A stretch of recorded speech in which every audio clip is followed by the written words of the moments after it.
सभी को जय श्री कृष्णा। पुरुषोत्तम मास के महात्म के पहले अध्याय में हमने सुना सूत जी का मुनियों से वार्तालाप। आज सुनेंगे अध्याय 2, भगवान नारायण से नारद जी का प्रश्न करना। ऋषि सूत जी से बोले, हे सूत जी, अन्य विषय की बातों को त्याग कर भगवान कृष्ण के प्रसाद से उनके मुख से जो आपने सुना है वह अपूर्व विषय है। हे सूत जी, आप हम लोगों से कहिए, संसार में जिससे परे कोई सार नहीं है, ऐसी मन को प्रसन्न करने वाली और जो सुधा से भी अधिक हितकर है, ऐसी पुण्य कथा हम लोगों को सुनाइए। सूत जी बोले, विलोम से उत्पन्न होने पर भी मैं धन्य हूँ, जो श्रेष्ठ पुरुष भी आप लोग मुझसे पूछ रहे हैं। भगवान व्यास के मुख से जो मैंने सुना है वह मैं कहता हूँ।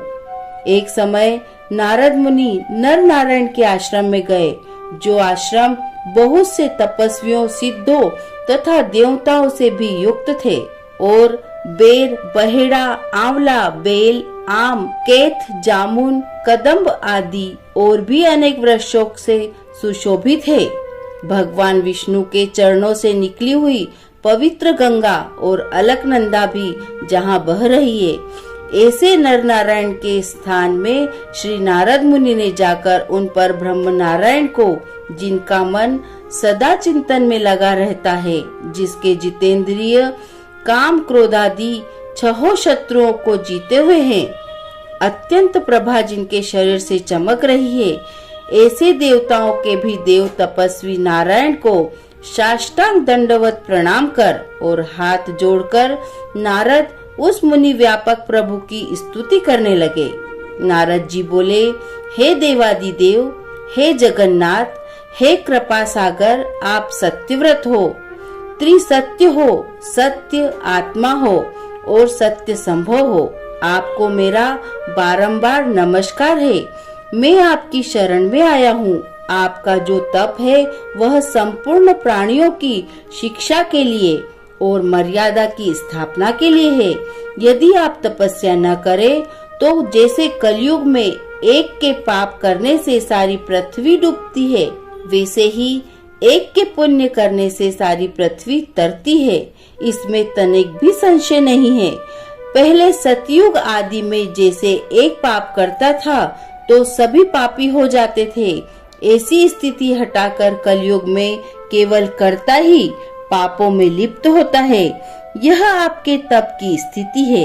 हे भगवान, कली में जितने प्राणी हैं, सब विषयों में आसक्त हैं, जिनका चित्त स्त्री पुत्र ग्रह में लगा है, ऐसे प्राणियों का हित करने वाला जो हो और मेरा भी थोड़ा कल्याण हो, ऐसा विषय विचार कर केवल आप ही कहने योग्य हैं।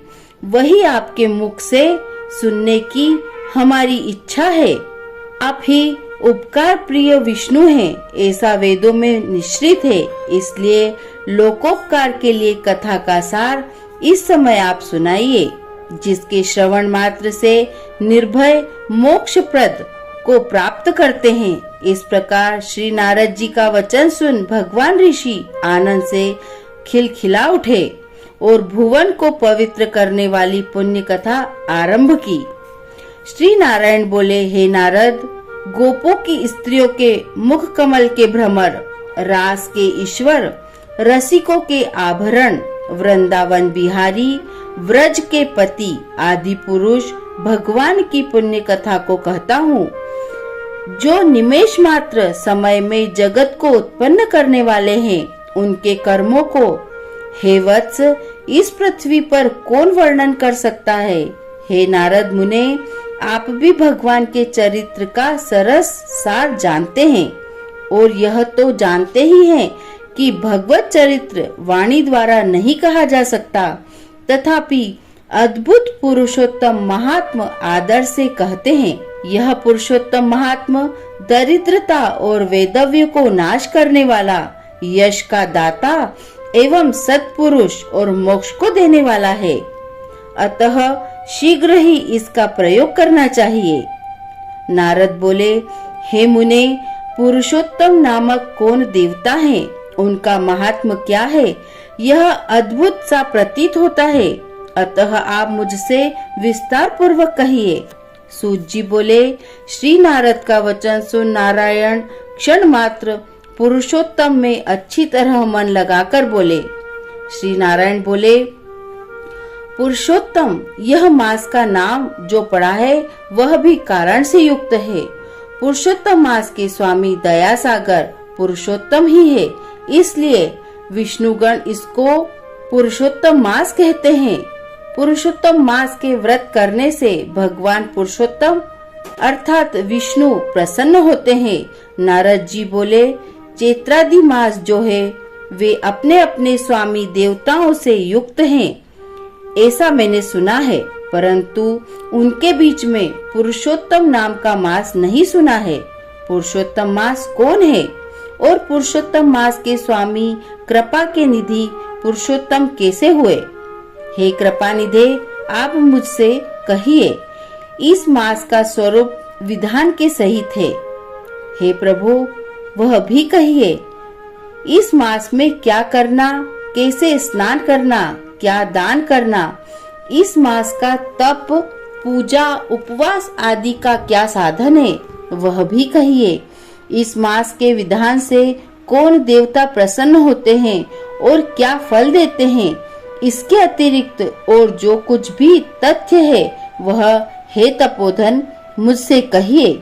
साधु दिनों के ऊपर कृपा करने वाले होते हैं, वे बिना पूछे ही कृपा करके सदुपदेश दिया करते हैं। इस पृथ्वी पर जो मनुष्य दूसरों के भाग्य के अनुवर्तित, दरिद्रता से पीड़ित, नित्य रोगी रहने वाले, पुत्र को चाहने वाले, जड़, गूंगे, ऊपर से अपने को बड़े धार्मिक दर्शाने वाले, विद्या विहीन, मलिन वस्त्रों को धारण करने वाले, नास्तिक, पर स्त्रीगामी, नीच, जर्जर, दास वृत्ति करने वाले, आशा जिनकी नष्ट हो गई है, संकल्प जिनके भग्न हो गए हैं, तत्व जिनके क्षीण हो गए हैं, कुरूपी, रोगी, कुष्ठी, टेढ़े मेढ़े अंग वाले, अंधे, इष्ट वियोग, मित्र वियोग, स्त्री वियोग, आप्त पुरुष वियोग, माता पिता विहीन, शोक दुख आदि से सूखे गए हैं, जिनके अंग अपनी इष्ट वस्तु से रहित उत्पन्न हुआ करते हैं, किस अनुष्ठान के करने और सुनने से पुनः उत्पन्न न हो, हे प्रभु ऐसा प्रयोग हमको सुनाइए। वेधव्य, वंध्या दोष, अंगहीनता, दुष्ट व्याधियां, रक्त पित्त आदि जो दोष है, इन दोषों से दुखित मनुष्यों को देखकर हे जगन्नाथ मैं दुखी हूँ, अतः मेरे ऊपर दया करके हे ब्रह्मन मेरे मन को प्रसन्न करने वाले विषय को विस्तार से कहिए। हे प्रभु आप सर्वज्ञ है, समस्त तत्वों के आयतन है। सूत जी बोले, इस प्रकार नारद के परोपकारी मधुर वचनों को सुनकर देवादिदेव नारायण चंद्रमा की तरह शांत महामुनि नारद से नए मेघ के समान गंभीर वचन बोले। इति श्री पुरुषोत्तम मास महात्म्ये द्वितीय अध्यायः।